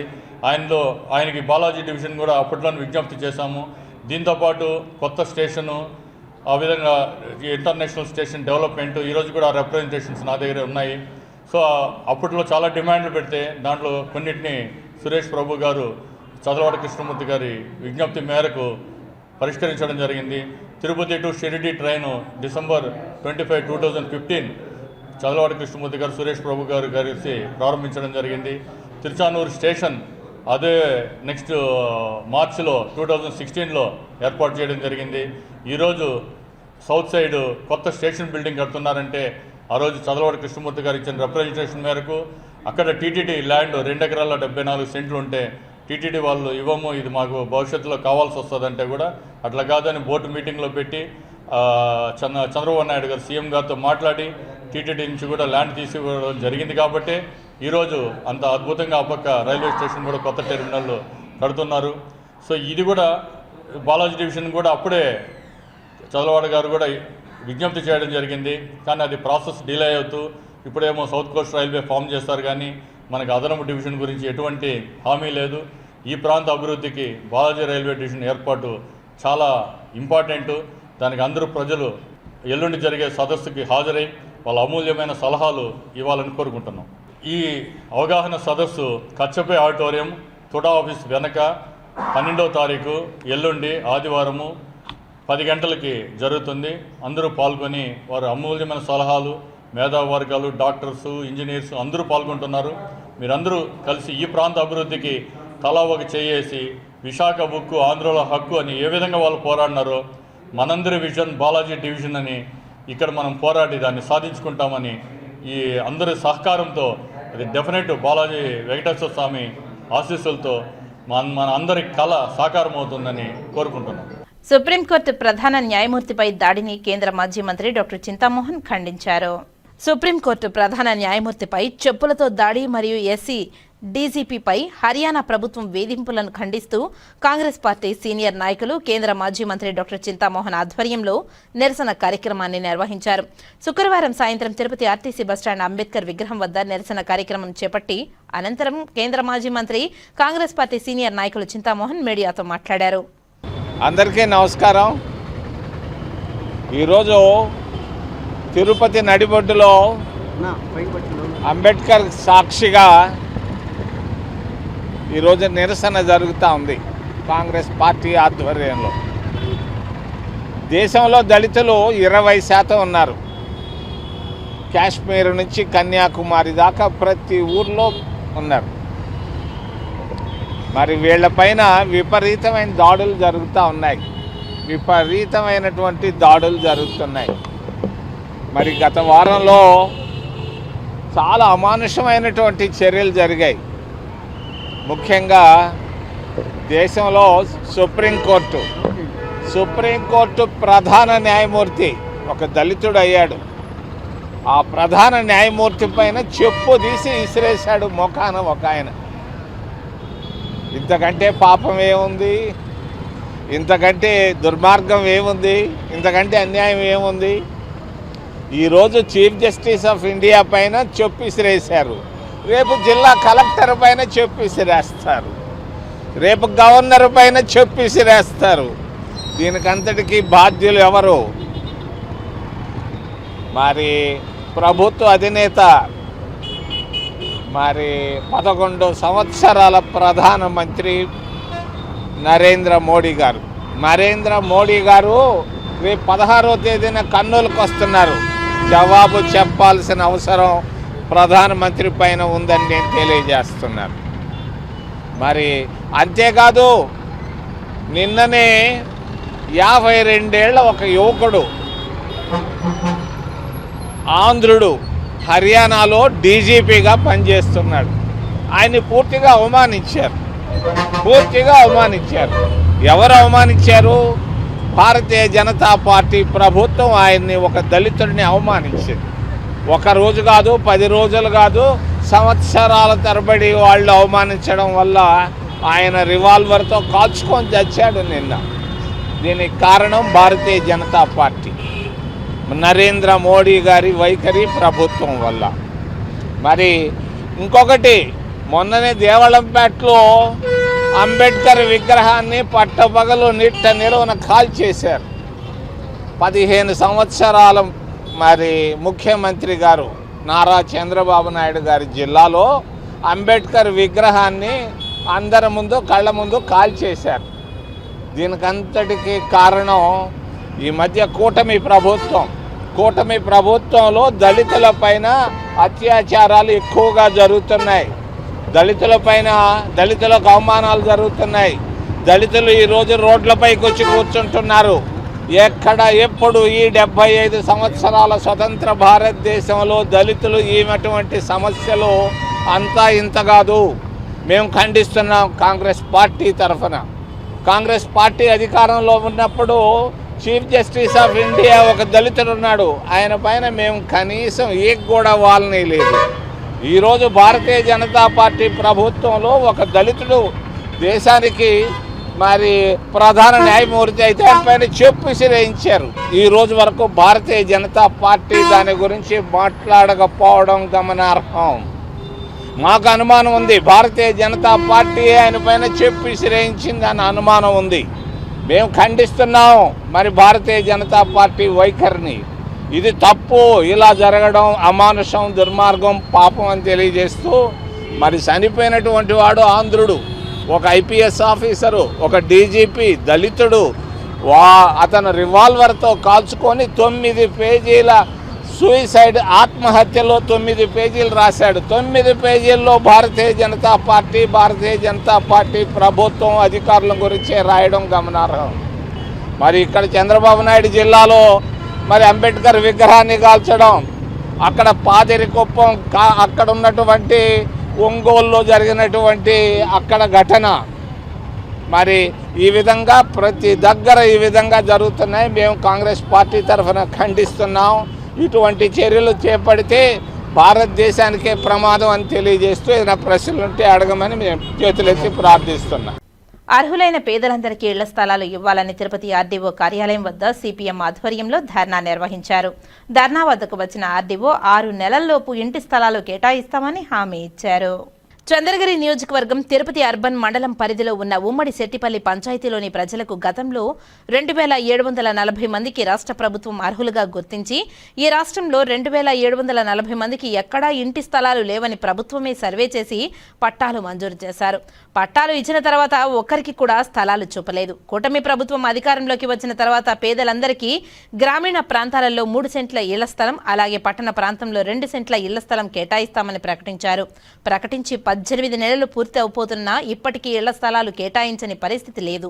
స్థానికంగా ఉన్న ప్రజలందరికీ స్థానికంగానే ఇళ్ల స్థలాలు ఇవ్వాలని శుక్రవారం తిరుపతి ఆర్డీఓ కార్యాలయం వద్ద సిపిఎం ఆధ్వర్యంలో పేదలు పెద్ద ఎత్తున ధర్నా కార్యక్రమాన్ని నిర్వహించారు. ఈ కార్యక్రమాన్ని ఉద్దేశించి సిపిఎం జిల్లా కార్యదర్శి వందవాసి నాగరాజు, జిల్లా కార్యదర్శి వర్గ సభ్యులు కందారపు మురళి మాట్లాడారు. ప్రభుత్వాలు మారుతున్నాయి, పాలకులు మారుతున్నారు, ప్రజల యొక్క స్థితిగతులు మాత్రం ఏమాత్రం మారడం లేదని అన్నారు. గత ప్రభుత్వం జగనన్న కాలనీలు ఏర్పాటు చేసి ప్రజలందరికీ ఇళ్ల స్థలాలకు ఇస్తామని, గత 5 సంవత్సరాలు జగన్మోహన్ రెడ్డి ప్రభుత్వం పేదలను ఊరించి స్థలాలు ఇవ్వకుండా, ఇళ్లు కట్టించకుండా పేదలను మోసం చేశారని ప్రశ్నించారు. కూటమి ప్రభుత్వం అధికారంలోకి వచ్చిన తర్వాతనైనా పేదల గురించి పట్టించుకుని పేదలకు న్యాయం చేస్తారని అనుకుంటే అధికార పార్టీ జెండాలు మోసిన వాళ్లకు, తెలుగుదేశం పార్టీకి పనిచేసిన వాళ్లకు తప్ప ఇంకెవరి గురించి పట్టించుకునే పరిస్థితుల్లో ఈ ప్రభుత్వం లేదని ఎద్దేవా చేశారు. సిపిఎం ఆధ్వర్యంలో 2024లో ఎన్నికల మునుపు స్థానికంగా ఉన్న పేదలందరికీ ఇళ్ల స్థలాలు కేటాయించాలని తిరుమల నగర్ పంచాయతీ పరిధిలో తుడా క్వార్టర్స్ వద్ద ఉన్న సర్వే నంబర్ 195/2, సర్వే నంబర్ 195/4లో 41 ఎకరాల ప్రభుత్వ భూమిలో స్థానికులకు ఇళ్ల స్థలాలు ఇవ్వాలని సిపిఎం ఆధ్వర్యంలో చేసిన పోరాటం సందర్భంగా అప్పటి ప్రతిపక్షంలో ఉన్న తెలుగుదేశం పార్టీకి చెందిన పులివర్తి నాని, మన ప్రభుత్వం రాగానే ఈ స్థలంలోనే స్థానికులందరికీ ఇళ్ల స్థలాలు కేటాయిస్తామని నమ్మబలికారని తెలిపారు. ఎన్నికల తర్వాత కూటమి ప్రభుత్వం అధికారంలోకి వచ్చింది. చంద్రగిరి నియోజకవర్గంలో పులివర్తి నాని ఎమ్మెల్యేగా గెలిచిన తర్వాత 100 రోజుల విజయోత్సవ సభకు మంగళం హైస్కూల్ ఏర్పాటు చేసిన సందర్భంగా సిపిఎం బృందం వెళ్లి కలిస్తే తుడా క్వార్టర్స్ వద్ద ఉన్న భూమిలోనే స్థానిక ప్రజలకు ఎన్టీఆర్ గృహాలు కట్టి ప్రజలందరికీ ఇస్తామని దాదాపు 1000 మంది సమక్షంలో హామీ ఇచ్చారని తెలిపారు.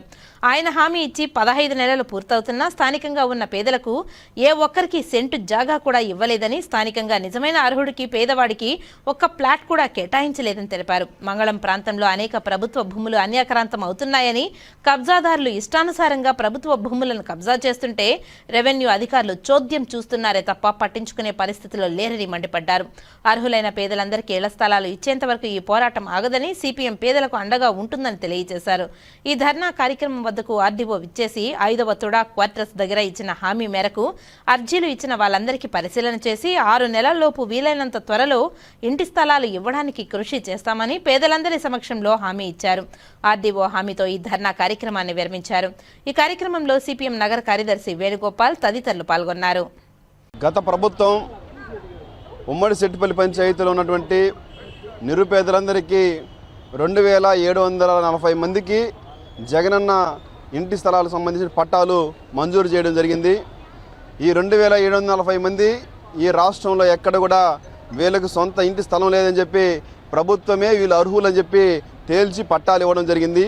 పట్టాలు ఇచ్చిన తర్వాత సర్వే నెంబర్ 195/2, సర్వే నెంబర్ 195/4లో దాదాపు 41 ఎకరాల స్థలం ప్రభుత్వ స్థలం ఉంది. ఆ స్థలంలో స్థానికంగా ఉన్న వాళ్ళందరికీ కూడా స్థానికంగా ఇళ్ల స్థలాలు ఇస్తామని చెప్పి ప్రభుత్వం ప్రకటించింది. ఆ తర్వాత ఉన్నటువంటి ప్రభుత్వం ప్రకటించిన తర్వాత ప్రజలందరూ కూడా ఎక్కడే స్థానికంగా వారికి స్థానిక ఇళ్ల స్థలాలు ఇస్తామని చెప్పి ప్రజలందరూ కూడా సంతోషం వ్యక్తం చేశారు. ప్రభుత్వం మంచి పని చేస్తామని చెప్పి అందరూ అనుకున్నారు. అయితే కొంతకాలానికి ఆ ప్రభుత్వంలో ఆ భూమికి మొత్తం కూడా విలువ పెరగడంతో ఆ భూమిని పేదలకు ఇవ్వడం లేదని చెప్పి ప్రభుత్వం ప్రకటించి రెవెన్యూ సర్వే ట్రైనింగ్ అకాడమీ వాళ్ళకి కేటాయిస్తామని చెప్పారు. వాళ్ళకి కేటాయించి దాదాపు 4-5 ఏళ్ళు పూర్తయిపోతా ఉంది. కనీసం ఇంతవరకు ఆ భూమికి సంబంధించి ఎటువంటి డెవలప్మెంట్ పని కానీ వచ్చి చూసిన పరిస్థితి కూడా కనిపించడం లేదు. వాళ్ళకు రెవెన్యూ సర్వే అకాడమీ వాళ్ళకి భూమిలో ఇవ్వాలంటే జిల్లాలో ఎక్కడైనా ఏ ప్రాంతంలో ఇవ్వడానికి అవకాశం ఉంది. కాబట్టి స్థానికంగా ఉన్నటువంటి మంగళం ప్రాంతంలో ప్రజలకు స్థానికంగా ఇళ్ల స్థలాలు ఇవ్వాలని చెప్పి గతంలో ఏదైతే పట్టాలు ఇచ్చారో వాళ్ళందరూ కూడా ఆ ప్రాంతంలో ఇళ్ల స్థలాలు ఇవ్వాలని చెప్పి సిపిఎం పార్టీ ఆధ్వర్యంలో పెద్ద ఎత్తున ఈరోజు ఆర్డీఓ కార్యాలయం వద్ద ధర్నా కార్యక్రమం నిర్వహించడం జరుగుతోంది. ఇప్పటికైనా రాష్ట్ర ప్రభుత్వం కొత్తగా ఏర్పడినటువంటి తెలుగుదేశం కూటమి ప్రభుత్వం అధికారంలోకి వచ్చినప్పుడు గ్రామీణ ప్రాంతంలో 3 సెంట్లు, పట్టణ ప్రాంతాల్లో 2 సెంట్లు ఇళ్ల స్థలాలు కేటాయిస్తామని చెప్పి ప్రభుత్వం ప్రకటించింది. ప్రభుత్వం ప్రకటించి కూడా ఇప్పుడు దాదాపు ప్రభుత్వం అధికారంలోకి వచ్చి 17-18 నెలలు పూర్తయిపోతుంది. కాబట్టి వెంటనే ప్రభుత్వం ప్రకటించినట్టు ప్రభుత్వ హామీ ప్రకారం అర్హులైన పేదలందరికీ కూడా 2 సెంట్లు ఇళ్ల స్థలం ఇవ్వాలని చెప్పి దానికి ఇళ్ల స్థలం ఇచ్చేంత వరకు కూడా ఈ పోరాటం కొనసాగుతుందని చెప్పి తెలియజేస్తాం. అక్రమ సంబంధం పెట్టుకుని భర్తను హత్య చేసిన కేసులో భార్య మరియు ఆమె ప్రియుడిని అరెస్టు చేసి రిమాండ్కు తరలిస్తున్నట్టు చిత్తూరు డీఎస్పీ సాయినాథ్ తెలిపారు. ఈ సందర్భంగా చిత్తూరు డీఎస్పీ మాట్లాడుతూ చిత్తూరు నగరంలోని సంతపేటలో జరిగిన వెంకటేష్ హత్య కేసులో అక్రమ సంబంధం కారణమని తెలిపారు. వెంకటేష్ అతని భార్య అక్రమ సంబంధం ఉందని తెలుసుకుని భార్య తులసి మునెమ్మను వారించే క్రమంలో ఇరువురికి తరచూ గొడవలు జరిగేవి. పన్నాగం ప్రకారం భార్య తులసి మునెమ్మ, ఆమె ప్రియుడు సురేష్ ఇద్దరూ కలిసి ఇంట్లో నిద్రిస్తున్న వెంకటేష్ను తాడుతో గొంతు బిగించి హత్య చేశారు. మృతుడి తల్లి ఇచ్చిన ఫిర్యాదు మేరకు చిత్తూరు 2 టౌన్ పోలీసులు కేసు నమోదు చేసి నిందితులను అరెస్టు చేసి రిమాండ్కు తరలించారు. సంతపేటకు సంబంధించినటువంటి జి వెంకటేష్ ఇతను వృత్తిరీత్యా చికెన్ షాప్ టెంపో సంబంధించిన డ్రైవర్. ఇతనుకు 2 భార్యలు. మొదటి భార్య తర్వాత అతనికి సంతానం కలిగినందువలన ఇప్పుడు మీ ముందు అరెస్ట్ కాబడినటువంటి ఈమెను 2వ భార్యగా అతను తన డ్యూటీలో భాగంగా ఈ పల్లిపట్టులో చూసి ఇష్టపడి మ్యారేజ్ చేసుకుంటాడు. ఈమెకి అతని ద్వారా 2 బిడ్డలు కూడా సంతానం కలుగుతుంది. కానీ అతను డ్యూటీకి పోయినప్పుడు అతను ఆమె పక్కన ఉన్నటువంటి సురేష్, ఇతను మామూలు మేస్త్రి పని చేసే జీవనం, అదే ఏరియా సంతపేట పరిచయం అయిపోయింది. వాళ్ళ పరిచయము కొద్దిగా అక్రమ సొంతంగా ఏర్పడింది. భర్త ఇంట్లో లేనప్పుడు ఎప్పుడైనా కూడా ఇంటికి వచ్చి పోవడం, కాబట్టి ఈమె కూడా అవసరమైతే వాళ్ళ ఇంటికి వెళ్ళడం. ఎందుకంటే అతని ఇంట్లో కూడా మునియప్ప వాళ్ళ ఫాదర్ 2 మాత్రమే ఉంటారు. వాళ్ళ యొక్క సంబంధం ఈ విధంగా కొనసాగుతుంది. ఈ విషయం తెలిసి భర్త కొద్దిగా ఈమెని దండించడం జరిగింది. గొడవలు అయినాయి. ఒకటి మన కార్యక్రమాలకు ఇతను ఉంటే అడ్డంకని చెప్పి భావించి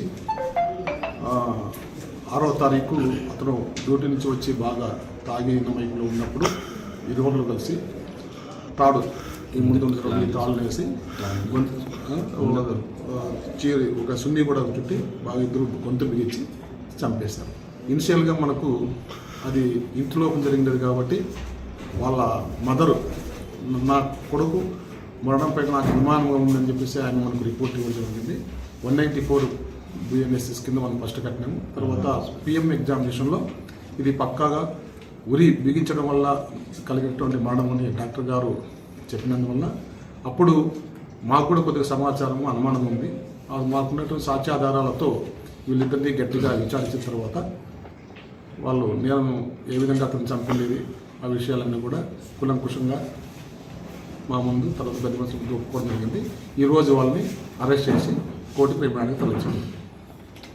ఖచ్చితంగా ముందస్తు ప్లాన్ ప్రకారమే అతని జీవితంలో మనం హ్యాపీగా ఉండాలంటే అతను మనం ఉండకూడదు అని ఆలోచన చేసుకొని చేశారు.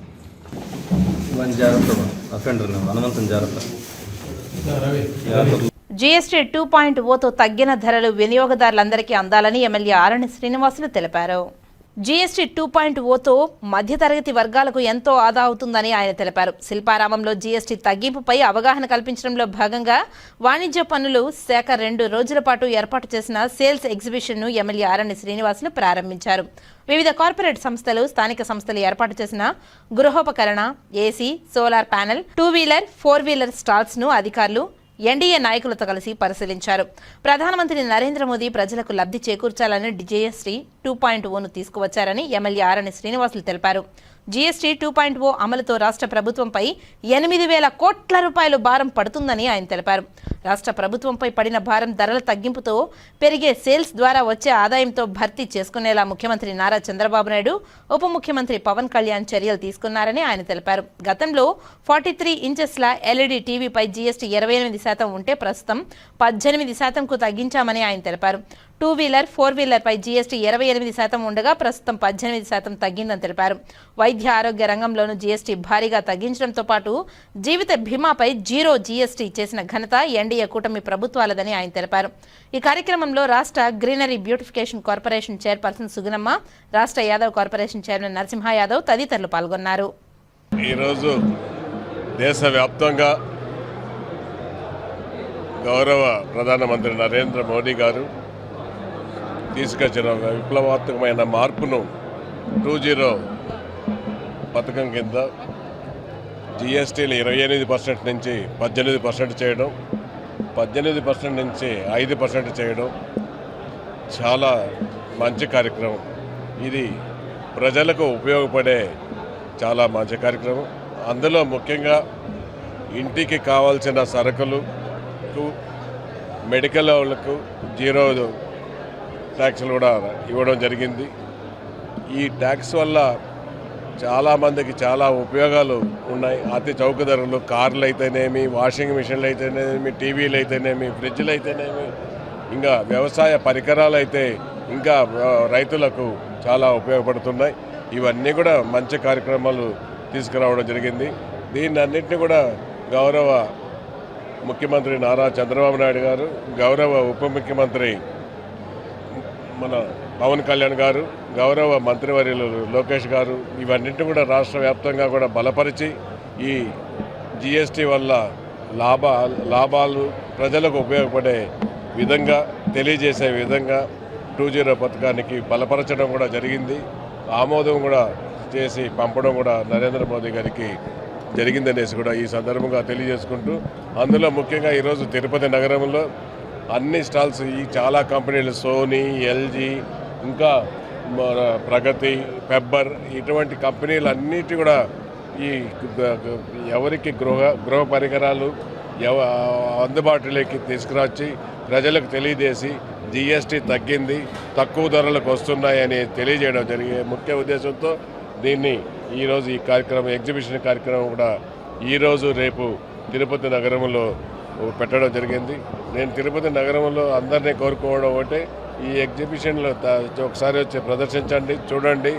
రేట్లు ముందు రేట్లు ఇంతకుముందు కొన్న రేట్లకు ఇప్పుడు రేట్లకు కంపేర్ చేసుకొని ప్రతి ఒక్కరు కూడా ఈ యొక్క సదుపాయాన్ని ఉపయోగించుకోవాలని కోరుకుంటున్నాను. ఈ ఎగ్జిబిషన్ యొక్క ముఖ్య ఉద్దేశం ఏమిటంటే జిఎస్టీ రేట్లు తగ్గించడమే కాకుండా అడిషనల్గా కొంత డిస్కౌంట్స్ ఇస్తామని షాపులు ముందుకు వచ్చి ఈ ఎగ్జిబిషన్ పెట్టారు. షాపుల్లో కంటే కూడా ఇక్కడ రేట్లు తక్కువ ఉంటాయి. జిఎస్టీ రేటు తగ్గింపుతో పాటు అడిషనల్ డిస్కౌంట్స్ ఉంటాయి. అందువల్ల తిరుపతి ప్రజలకు తెలియజేయడం ఏమంటే ఈ ఎగ్జిబిషన్ షోలకు వచ్చేసి రేట్లు గమనించి ఏదైనా కానీ ఈ అవకాశాన్ని వాడుకోవాల్సిందిగా కోరుతున్నాను. అవన్నీ కూడా వాళ్ళకు ఇద్దరికి ఇనీషియల్ స్టేజ్ కాబట్టి ఇద్దరికి మేము అన్నీ విజిట్ చేస్తున్నాము. ప్రొడక్షన్ చేసే కంపెనీ వాళ్ళకి ఆల్రెడీ తెలియజేసినాము రేట్లు తగ్గిమని.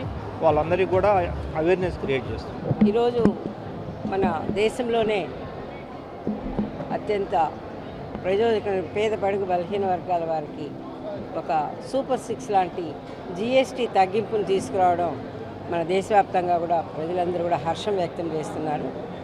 మరి మన ఆంధ్రప్రదేశ్ రాష్ట్రంలో తీసుకుంటే సూపర్ 6 పథకాలన్నీ కూడా అమలు చేసి జిఎస్టీ మరొక సూపర్ 6గా కూడా ఆంధ్రప్రదేశ్ ప్రజలంతా కూడా ఎంతో సంతోషంగా ఉన్నారు.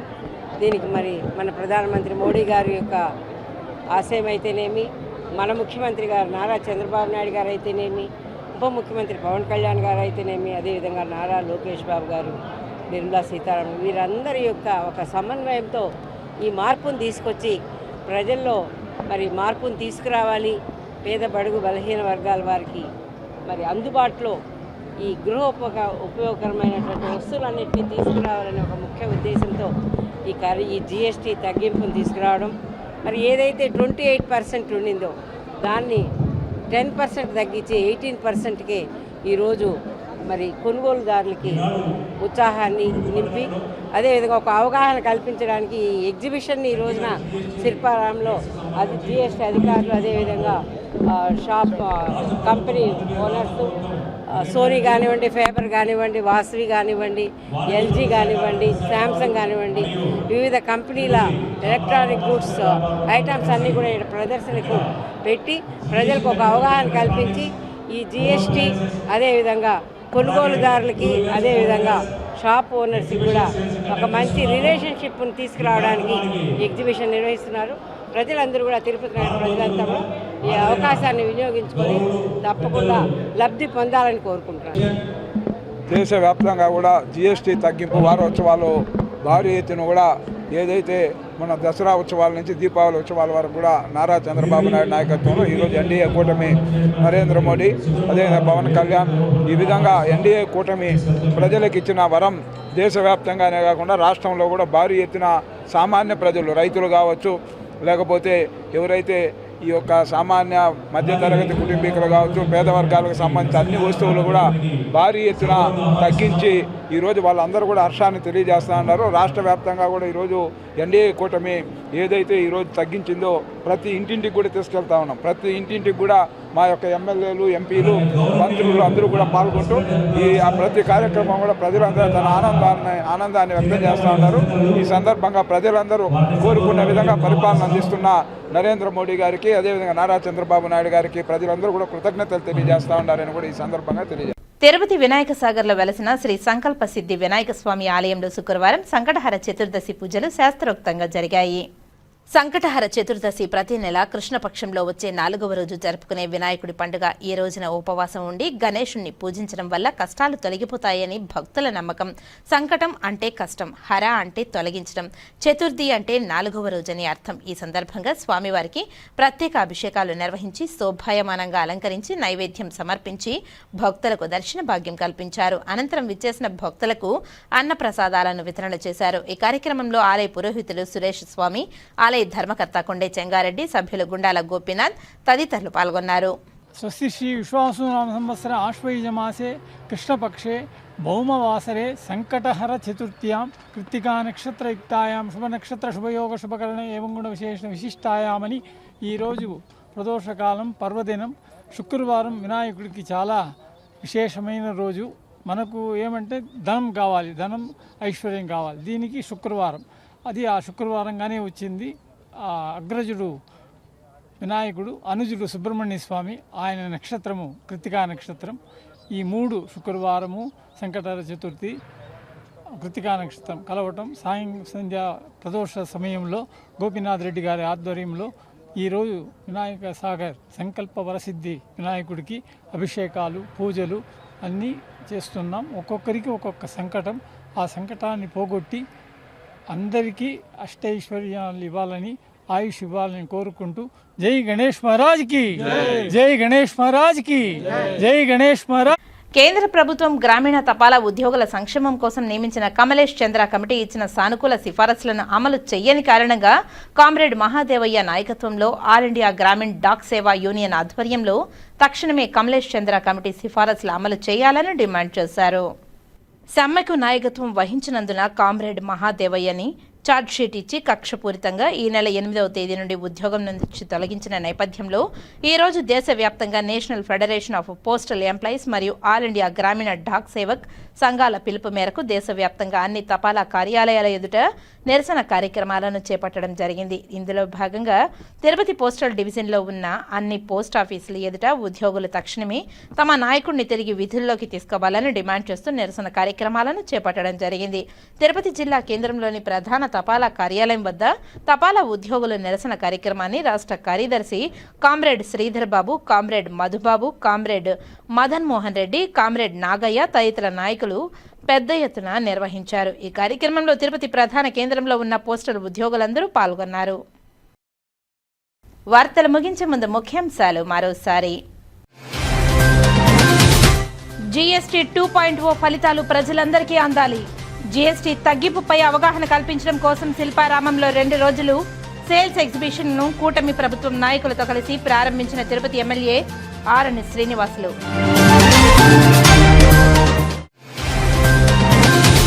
అతివేగంతో అసువులు బాసిన యువకులు. ద్విచక్ర వాహనంపై మితిమీరిన వేగంతో తిరుపతి గరుడ వారధిపై నుంచి క్రింద పడ్డ 2 యువకులు దుర్మరణం.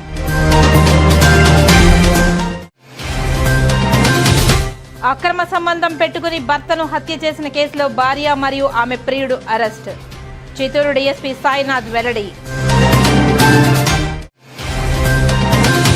పెరుగుతున్న రద్దీ దృష్ట్యా తిరుచానూరు రైల్వే స్టేషన్ నుండి ప్రత్యేక రైళ్లు. 120 కోట్ల రూపాయలతో తిరుచానూరు రైల్వే స్టేషన్ అభివృద్ధి పనులు. ఈ వార్తలు ఇంతటితో సమాప్తం. నమస్కారం.